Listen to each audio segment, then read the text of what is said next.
Hey, good evening, everyone, and welcome to the FITT Show. I'm Bobby P. Kinzer, And I'm Thomas Doty. and we are the FITT Show, financial information for today and tomorrow, helping our people get their finances in shape.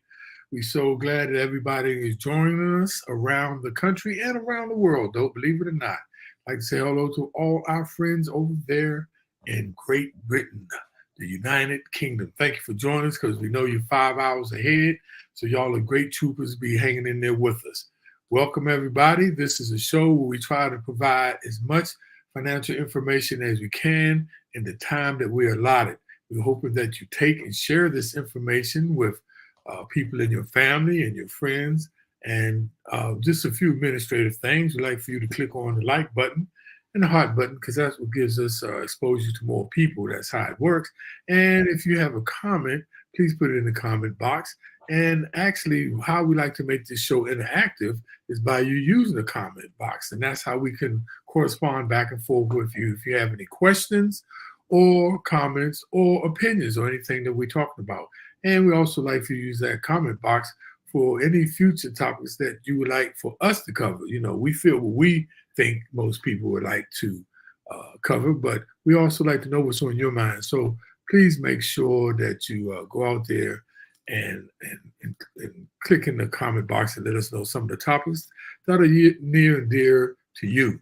Now, I want to let everybody know the month of April is Financial Literacy Month. There's a lot of things going on. If you go out there on Facebook and other social media, there's a lot of good stuff out there, free information. And then this week is coming up is America Saves Week. And there's a lot of free information out there, you all, that is so much good information because it's available. So go out there on the social medias, on all the platforms. People are honoring Financial Literacy Month. With that, last week our topic is crypto for you? And we hope we answered that question. No, we hope you answered that question for yourself if crypto is for you by us providing you. We're not trying to be biased and influencing anyone to do any one thing. We just provide information for you to make the choice. So we hope we were able to help you make the decision whether crypto was for you or not for you. Now, this week our topic is why a Roth IRA. Now, I know a lot of people know that's been here for a while. We've talked about Roth IRA before, but we sort of didn't go into much detail, and I don't think people understood the different benefits and the different, should I say, mechanisms and tools of how a Roth IRA can really fit in your financial plan and especially your retirement plan. So we want to get a little bit more in depth, provide some information that some people might have missed. And so with that, we're gonna get into that in a minute. Note, how are you doing today? And I am happy to be alive. You know, that's a good thing, man. I'm glad you are, because if you weren't, I wouldn't be able to have this show by myself. So thank you very much. So, Dope, oh boy, this wasn't a good day This ain't been a good week. I mean, it ain't been good for a for while. the market. And we were rolling, Dope. We were rolling in the dough, man. What happened? Yeah, we were. That's definitely past tense because Bam. yeah, the interest rates, just inflation does not want to go away. That's really the issue. It doesn't want to go away. And so things have been kind of crazy. The market's been, I think it's down like 11 of the last 13 days. It's been consistently down. They're now thinking, I think Powell came out today and said the words that inflation may be stuck. And if that's the case, because it's hovering around a 3% annual rate, and the Fed wants to get it down to 2%. And so rate cuts are going to happen until they're sure that inflation's under control. And right now, it looks like it's not. So the stock market's paying for it. The interest rates are staying high.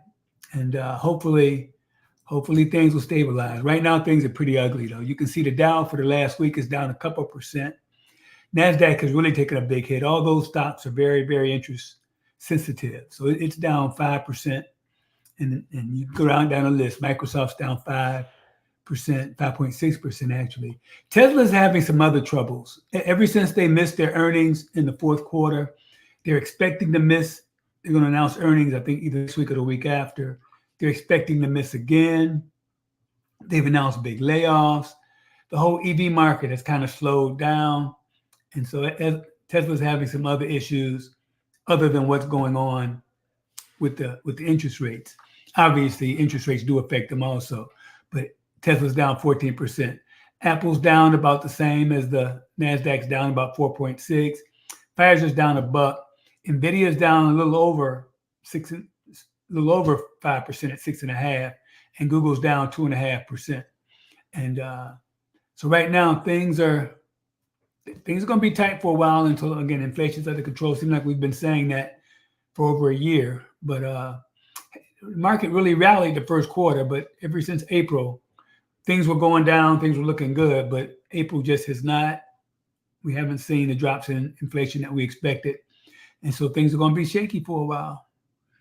And interest rates on mortgages went up today, the highest it's been in a while. They went up to 7% on average. Ouch. So I'm sure that did not help at all. No. And I was looking at this chart, man. Oh my God, inflation, even though it's been holding steady around, well, it went up just a little bit. It was 3, low 3, went up a little bit, maybe mid 3. But I was just looking at the price of cars, man. They went up like, from 2022 to today, it's like up 24% higher. I mean, everything, food and everything. So that's why it's so interesting with how inflation hasn't been really, what it was. It was up to 9% at one time. But you would think, goods would be, showing a little bit of, resistance. But everything's up right now, though.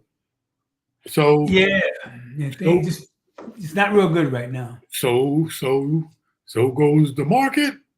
Stock market, I don't know the direct correlation, but seems like so goes cryptocurrency, dope. And it's weird because, cryptocurrency is mostly consumer driven on,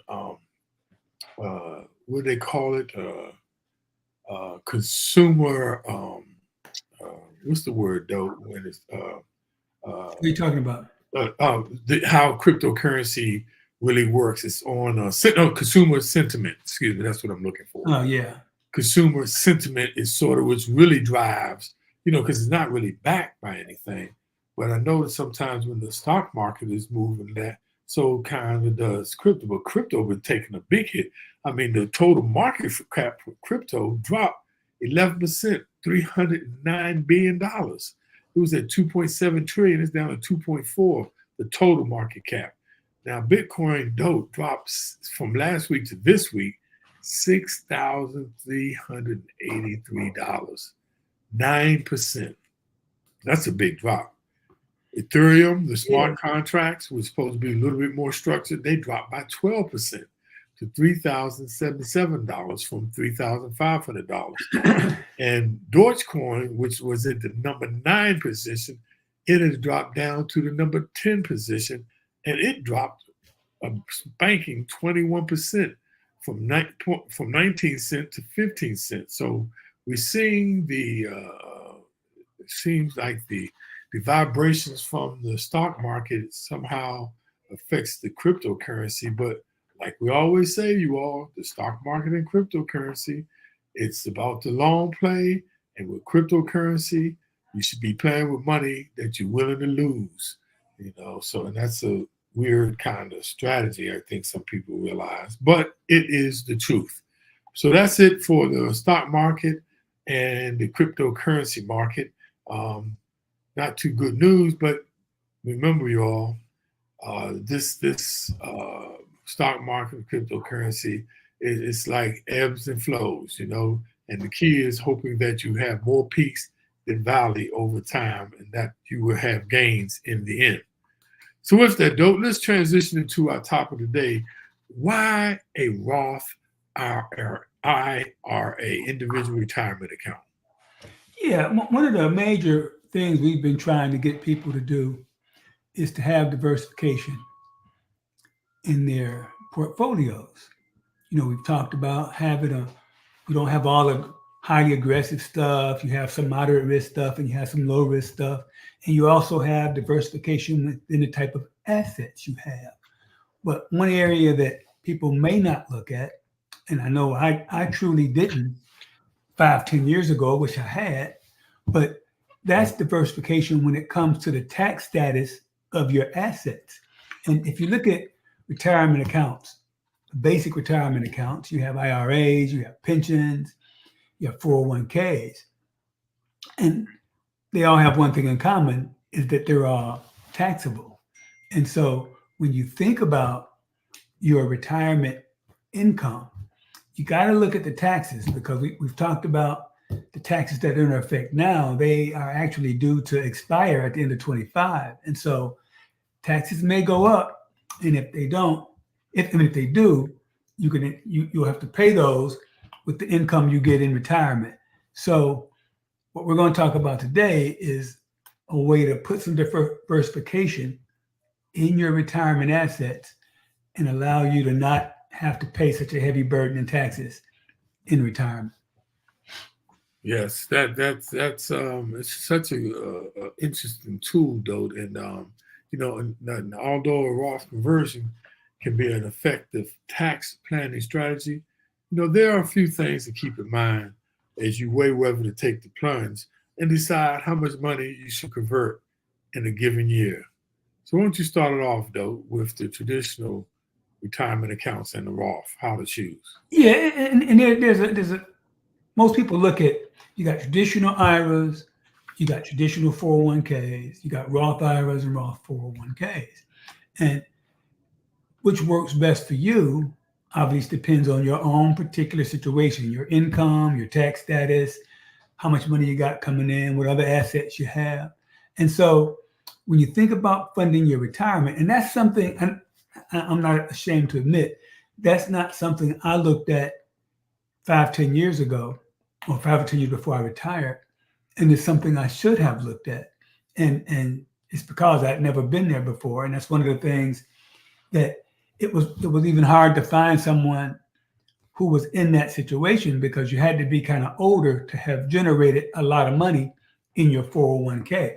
So when it comes to funding your retirement, most people jump at that IRA, right? Which is the pre-tax IRA. But that's not the only option for putting your earned income to work for you in your post-career life. A Roth IRA or a Roth 401k could make sense based on your age, income, and financial need. Okay, so there's no arguing about contributing to a 401k plan and move forward, you know, with all the employee-sponsored matches and all that kind of stuff. And you never want to miss out on the matches. But Roth IRAs and Roth 401ks, they can be effective and tax advantaged options if you're willing to pay the taxes up front. Again, this is another one of those situations where you may need to get some professional advice, because you got to look at what your current income is, what your situation is, and what you expect it to be when you retire. So Roth IRAs were codified in 1998, and Roth 401ks happened 8 years later. Okay, so the primary benefit of a Roth retirement is that all the earnings within the account grow tax-free. Okay, you don't have to worry about paying any taxes, as opposed to a standard 401k where it grows tax-free, but when you withdraw, it's taxed as income. So the Roth option can be particularly attractive to younger investors and people who anticipate retiring in a higher tax bracket than the one they are currently in. So it comes down to, if you can afford to put that money away, pay taxes today, put that money away, that money is set. You never have to worry about paying tax on that money again. That's the benefit of a Roth. So some of the key features and limitations of a Roth IRA include that the annual contribution limits is $7,000 in 2024. And if you're doing a catch-up over 50, you can put another $1,000 into it. So you can put as much as $8,000. Now, it's available only to investors with an adjusted gross income of $146,000 as a single filer, or $240,000 married filing jointly, or excuse me, or less in 2024 than the 240. Now there's no RMDs, right? No, for a Roth IRA, there are no RMDs with no required minimum distribution during your lifetime.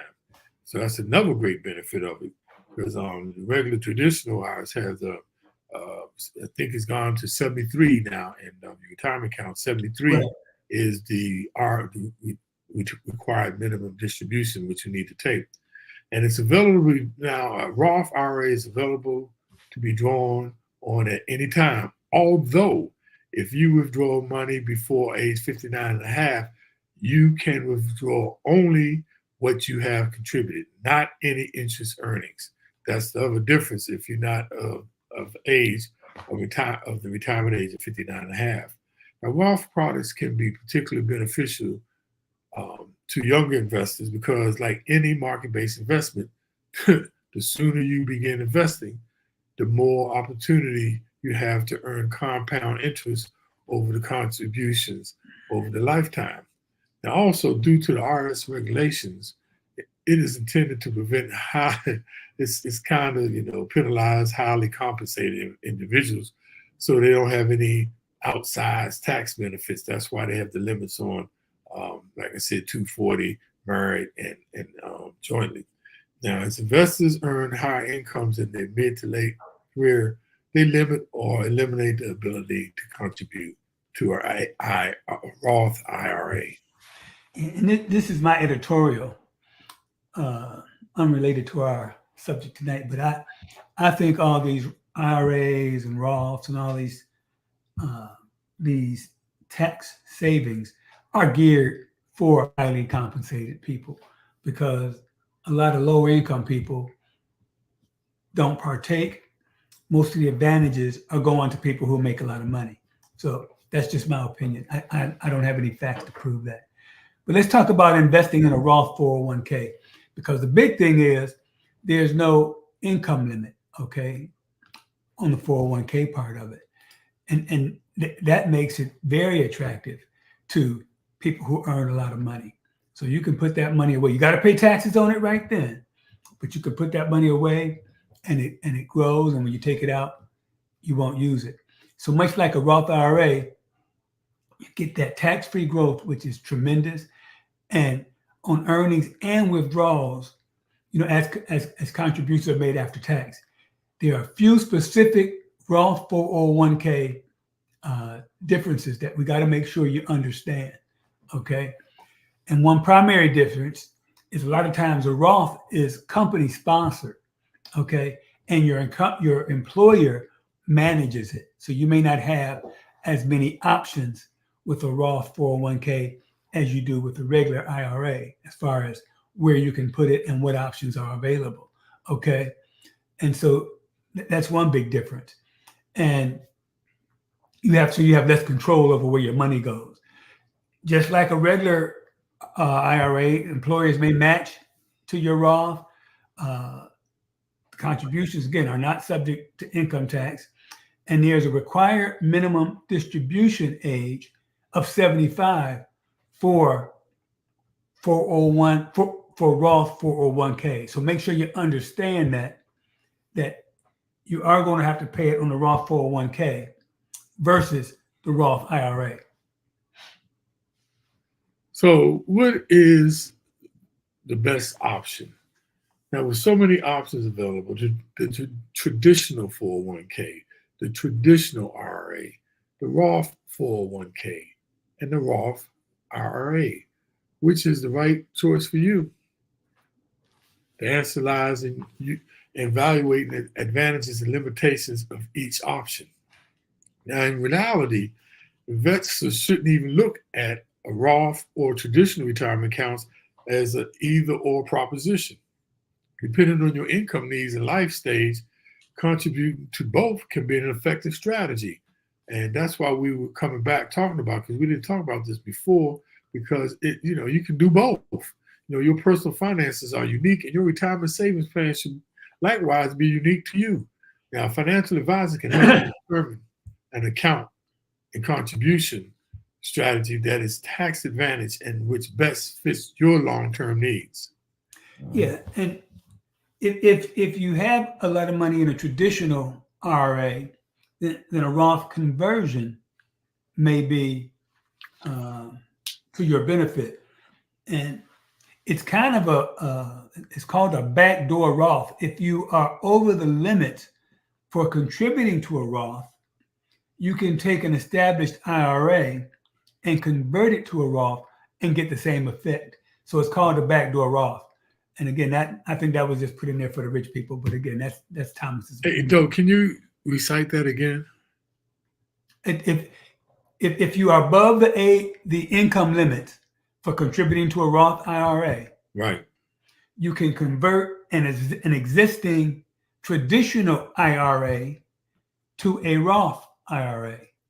And what's really, this is like a gold mine. And if you really sit back and think about it, when you take $7,500, let's just say that's the max for somebody my age, and put that into a Roth, you are taking money off the table, which means it cannot be taxed. The money or the earnings will not be, the withdrawals will not be taxed. That's a tremendous benefit to have money that you don't have to pay income tax on. And you take it a step further, and that might be where you want to be, very aggressive to try to get very high earnings, because you won't have to pay ordinary income, you won't have to pay long-term capital gains.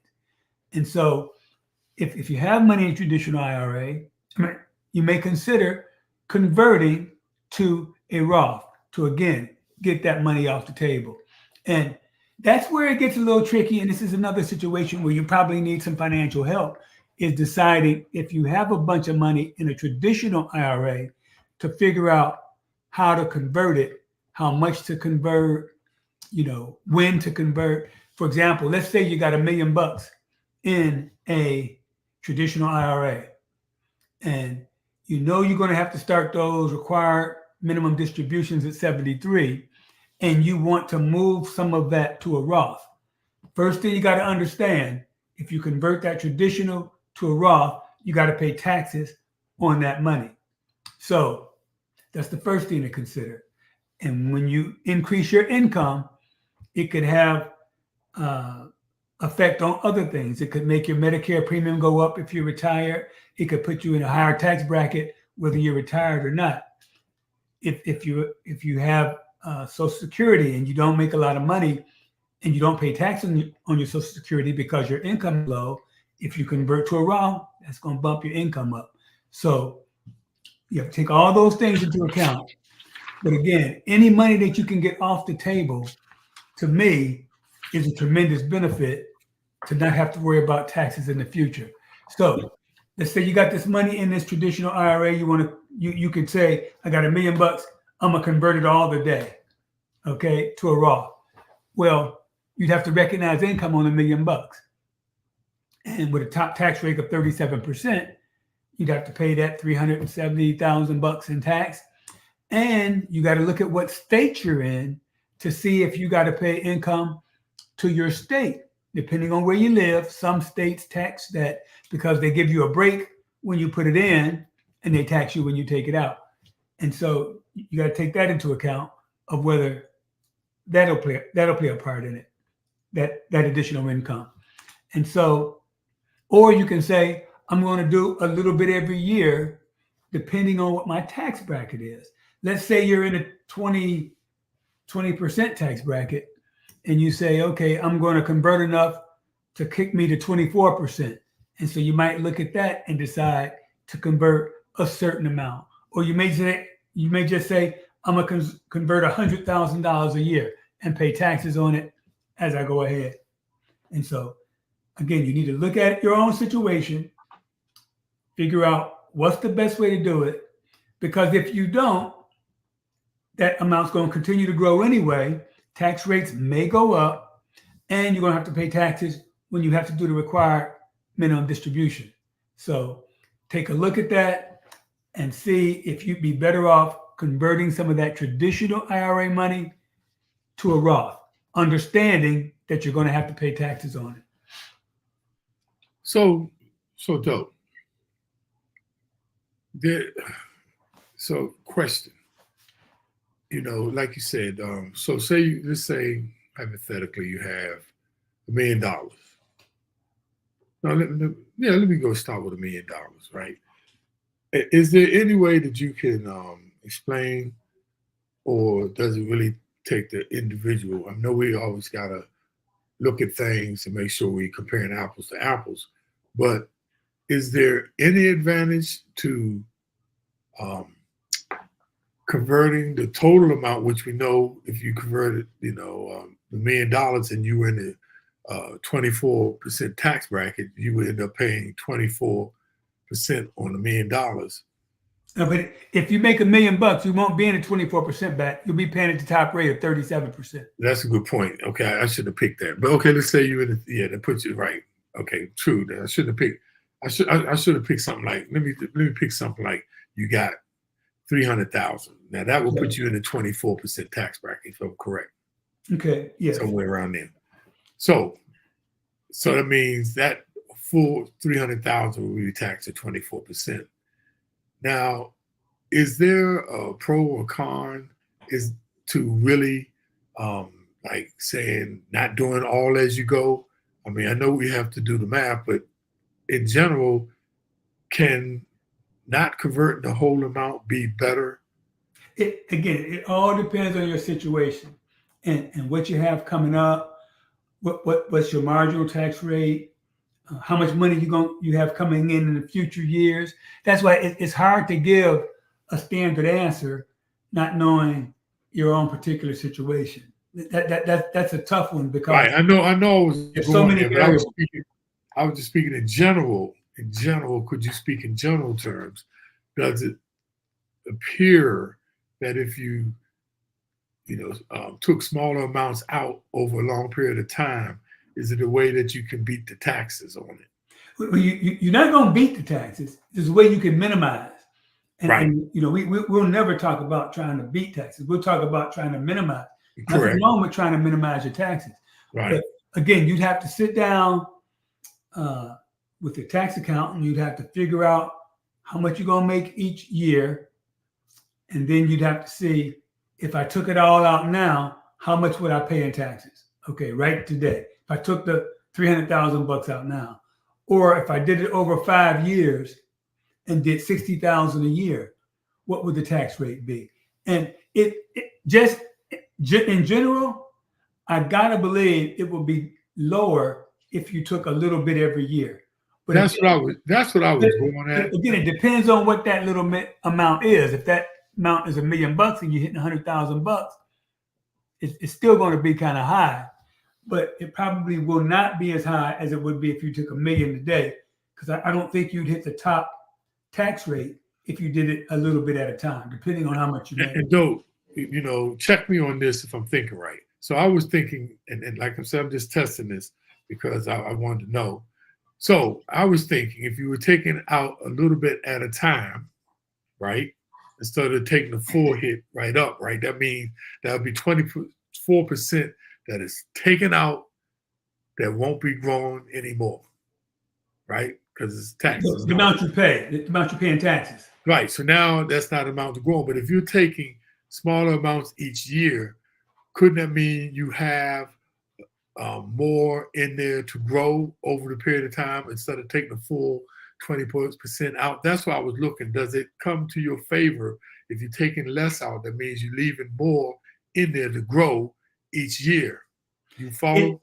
It may, but it also depends on if that's going to force your RMD to be at a higher tax rate. Okay, and that's why it's such a complicated scenario to lay out, and it's going to be different for every single person. Yes, there's not going to be a standard answer. Right. That's fair. That's fair. And though, I guess right here, I also think, can we just cover this point? I was going to wait till the end, but I wasn't sure where is the best place to do this. Now, for people who may be retired, but they have like a side job, income job, right? And because you can only have a IRA or Roth if you're earning income, correct? That's absolutely correct. So this is another strategy. And once again, you need to talk to a tax person or financial planner. But a lot of people think because they are retired or they're 65 or something, that it's too late to get into a Roth.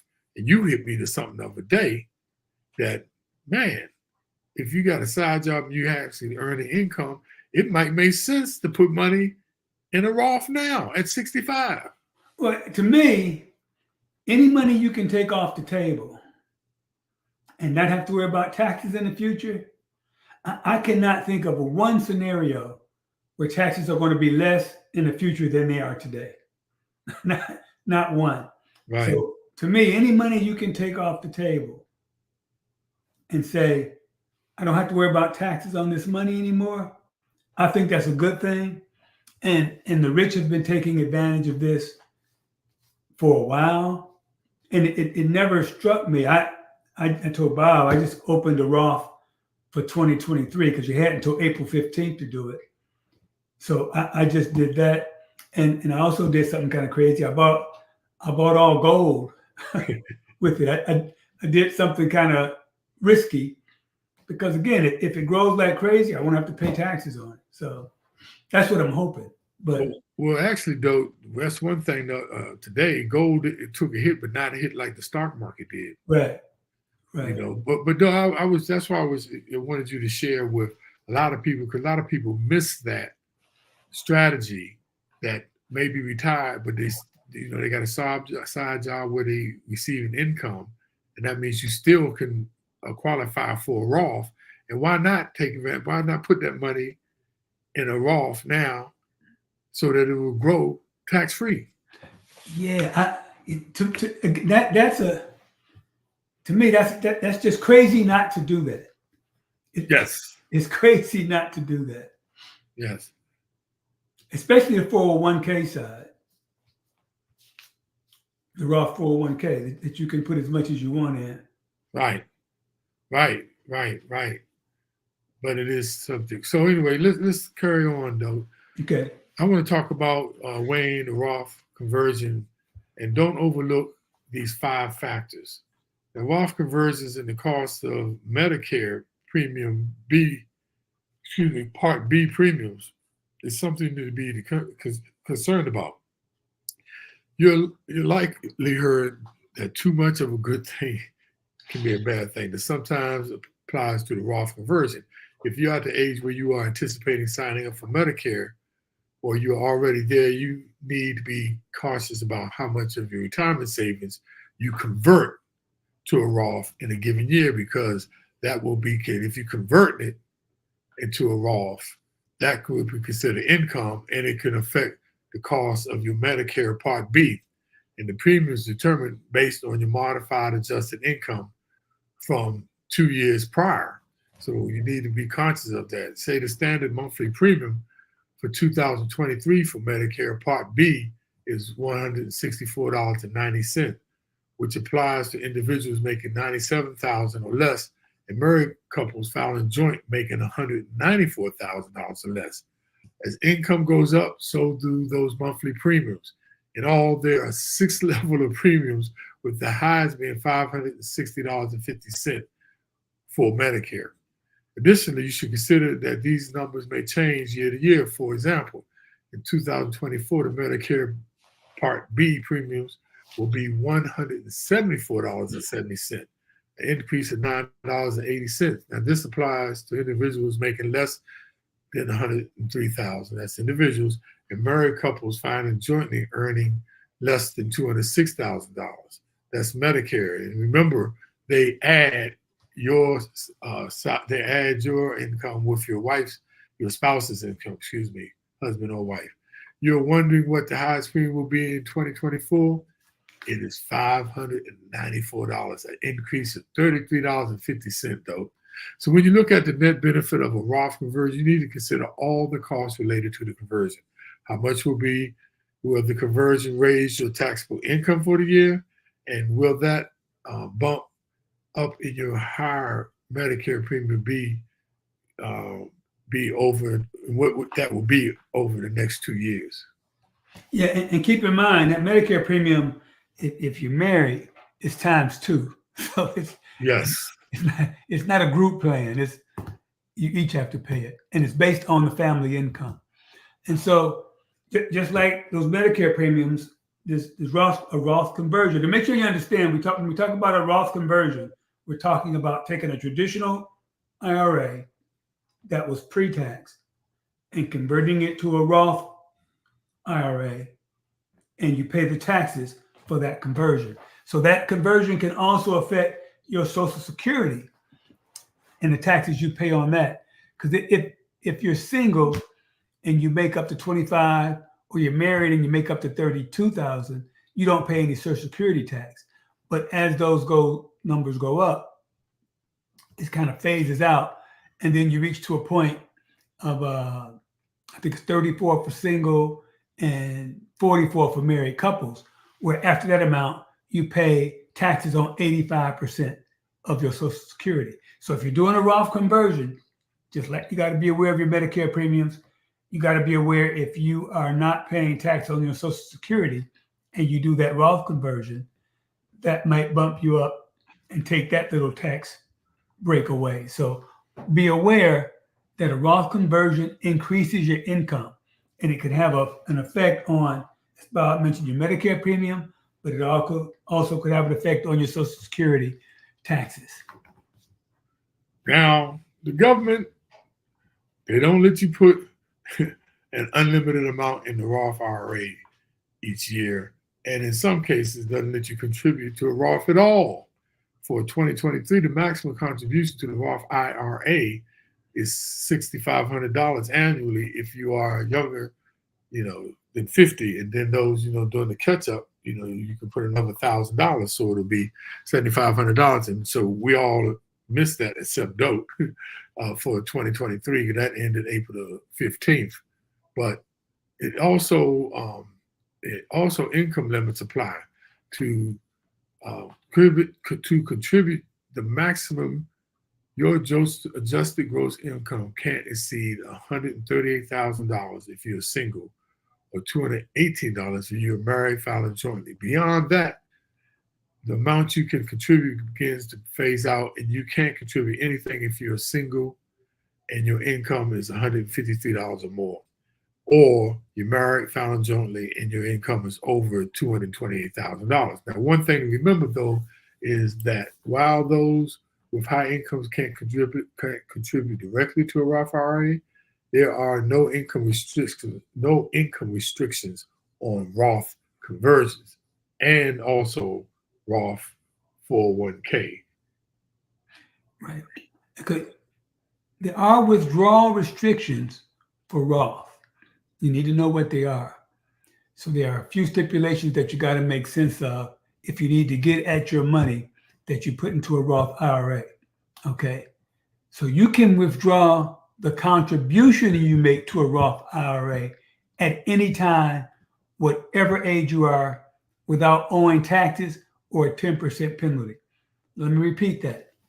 If you open a Roth for say $5,000, and let's just say it doesn't make any money, it stays at $5,000, you can withdraw that $5,000 at any time without any taxes or without any early withdrawal penalties. If you want to withdraw any earnings that were generated that grew tax-free and penalty-free, you got to be at least 59 and a half, and you must have waited at least 5 years after opening that Roth account, okay? And so the Roth I just opened April 15th, I can take out $7,500 anytime I want, but as it grows, and it's funny because I didn't look to see what it was today, but yesterday it was up $200, which that isn't bad to have made that money since when was the 15th? Monday, right? So I'm Right. taking a look now. My Roth IRA is $7,640. So that means I've made $140 in since Monday, which again I'll take it. Now You're daggone right. And so, but if you're making a Roth conversion, where you're taking a traditional IRA, converting it to a Roth, you have to wait 5 years after the conversion or until you're at least 59 and a half before you can withdraw the converted amount without paying a 10% penalty. Okay. Earnings or conversions are tax-free and penalty-free as long as the owner is 59 and a half and has had the money in the Roth for at least 5 years. So you got to understand those stipulations as far as taking money out. Okay. Please remember that's a very important fact because it can really affect you. Now, there are other benefits, though, like the RMDs, required minimum distribution, and a tax-free legacy. Now, with tax-deferred accounts such as traditional IRAs, 457, 403B, and 401ks, you must start withdrawing a certain percentage when you reach 72 or 73 if you reach age 72 after December 31st, 2022. Whether you want to or not, this is called a required minimum distribution, or RMD, and it is fully taxable, but there is no RMD for Roth IRA. You can leave the money untouched as long as you like if other income is taking care of your needs. Also, any additional benefit that you can pass the Roth account to your family after you die is going to be tax-free. Now, clearly, there are plenty of reasons to consider Roth conversion in your personal plan, but as you can see, how well it will work for you depends on variables such as your income, other assets, and always what we speak about is your goals. Now, financial professional or tax planner can give you guidance on how to responsibly approach this conversion for a specific situation and get some tax diversification in the process. Because as we know, when we head towards retirement and while we're in retirement, one of the biggest goals is really trying to minimize taxes. That's what the main thing seems like. You're dealing with tax strategies the closer you get to retirement than anything. And we just hope that we wanted to share this Roth information because it is such a valuable tool. Like I said earlier, it's not like an either or thing. You could do both because like Doe said, if you can get this money and it can get the gains and it be tax-free, you got to look into it, you all. You got to look into it. And Bob, again, this is one of those things that unless you're working with a financial advisor, you probably don't know about. And it's not something you would come across in your normal course of living if you're between 40 and 60.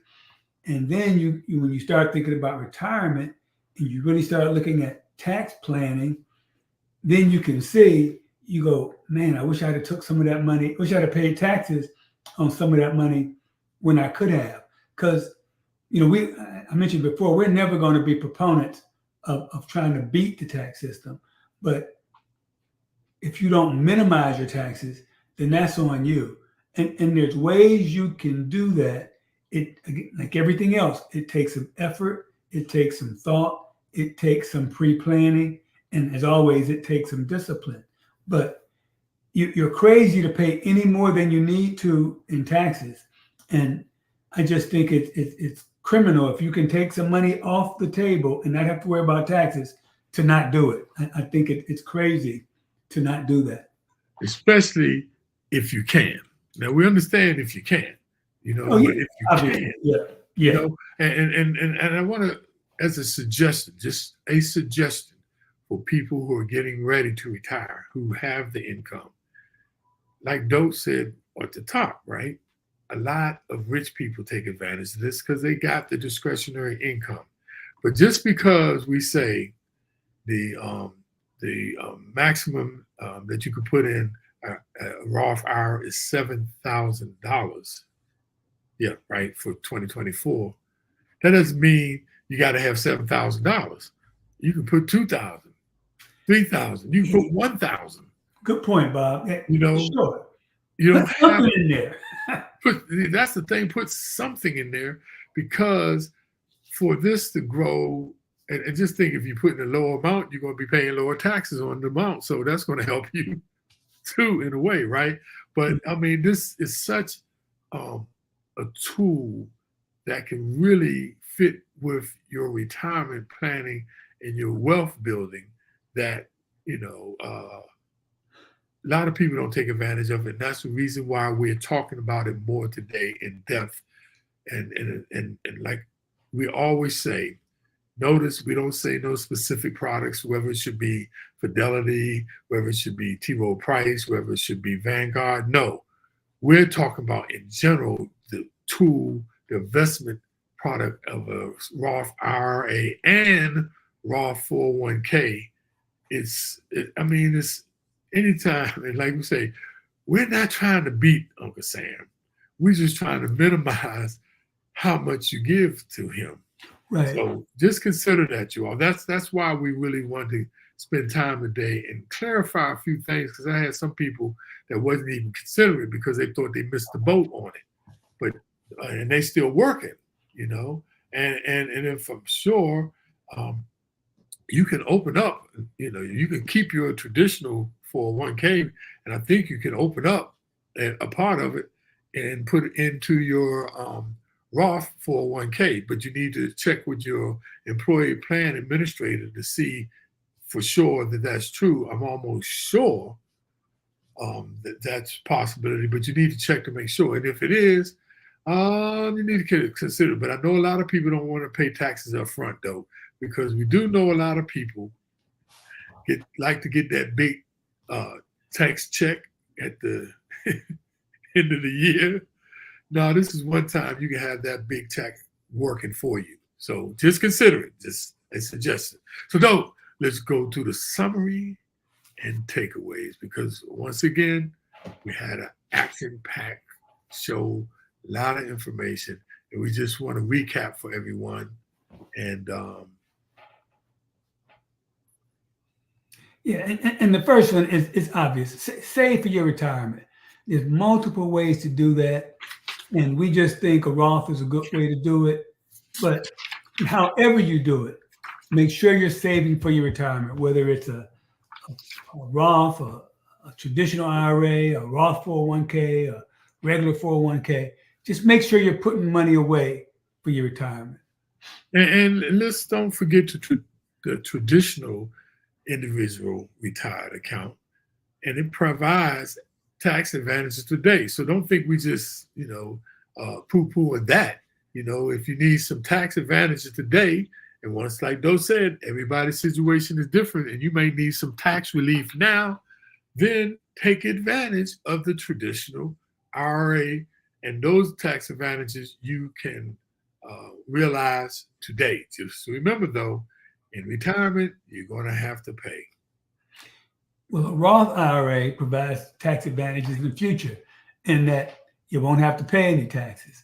So if you can find a way to pay the taxes today, bite the bullet now, where right now taxes are at historically low levels. It would make more sense to pay taxes now and not have to worry about that in the future. So that's what a Roth does for you. And remember, the Trump administration tax laws, tax cuts, thank you, expire in 2025. So we don't know what it's going to be. So you might want to take advantage of what we know it is, and if it's better, then hey, I think you can make up on the earnings part on the backside. But whether it's a traditional or Roth IRA, it's essential to retirement planning. And that's the point we're really trying to make, you all. This is so essential to your retirement plans, to your wealth building plan, to your generational wealth creation. This is an essential tool, whether it's a traditional or Roth. You need to consider it if you're trying to build and create assets. And remember, that's one of the things that this show is all about. We want to help people understand about creating wealth and building wealth and entering into the financial mainstream so you can take advantage of a lot of these things that are out there. You know, I don't care if it's, you know, the stock market, if it's cryptocurrency, if it's IRAs, if it's 401k, 457s. It's about taking advantage, you all. And that's why we try to provide as much knowledge as we can on this show about the alternatives that you have, because most people, they only know what they know. So with that. Hey, Bob, one thing we missed, and it's a fairly important point, is that if you got an amount in an IRA and it goes to your spouse, there are some ways to transfer it to her IRA, and she doesn't have to do anything tax-wise at that particular time. But the way the laws stand right now, if it goes to your kids, they have a specified time period over which they can leave it in an IRA, but they have to recognize that income fairly soon, in a fairly short amount of time. And so if on an average, if you die when you're older and your kids are in their peak earning years, that's going to hit them pretty hard as far as having that income added onto them. But if it's in a Roth, since the money's already been taxed, there are advantages to your heirs to have the money in a Roth versus a traditional IRA. Okay, so that's something we didn't touch, but that's another point, another factor in favor of having it in a Roth. Very good point, though. And with that, I'm just going to end with roll call, and thank you for everybody. Modestine down there in South Carolina. Modestine, I hope they treat you good down there, girl. Carl Chapman, my brother. How are you, my sir? Hope you're still rolling along with your financial planning. Garnett Nickens, what's up, Garnett? And Rodney L. Madison Sr., TheNoteExperience.com. Dope, I sent you a text from Rodney about the mortgage notes, and he wanted you and me to check it out and see what we thought about it. So I'm going to do that. I've been on the road, but I'm going to do it. Dope's on the road now. So Rodney, he'll check. You know, I know about it, and I believe it's a very interesting tool. But I'd like to know Dope's take on it. I think it's, and like we always say, any investment that is legitimate, let's talk about that, it's worth looking at. You know what I'm saying, y'all? Because it's all about, they talk about the vertical investments and horizontal investments, meaning you can't, well, I was reading a thing the other day about diversification. Diversification is great, but there's also a thing of you could be over diversified, because you could be in 2 dozen different things, and it can water down your potential growth because you're in too many things. But diversification is really, really good. So if you want to learn more about mortgage notes, holding mortgage notes was a great way to earn money over the lifetime of a person's mortgage, and you can receive those interest payments for 30 years. It's a great income stream. So TheNoteExperience.com, Rodney Master, go out there, check it out. Garnett, what's up, dearest? Joanne Skinner, and the wonderful speech international Toastmaster Kitty Cheney, my wonderful sister Nolia. I don't know where my sister Linda and Gloria are, but I might have to find them out, because normally they're on. We wish them well. So thank everybody for being on, and I'm gonna leave you with this though. The happiness in your life depends on the quality of your thoughts. All right, you all have a good day, and we'll see you next week on the 25th, our 147th show. Good night and sleep tight.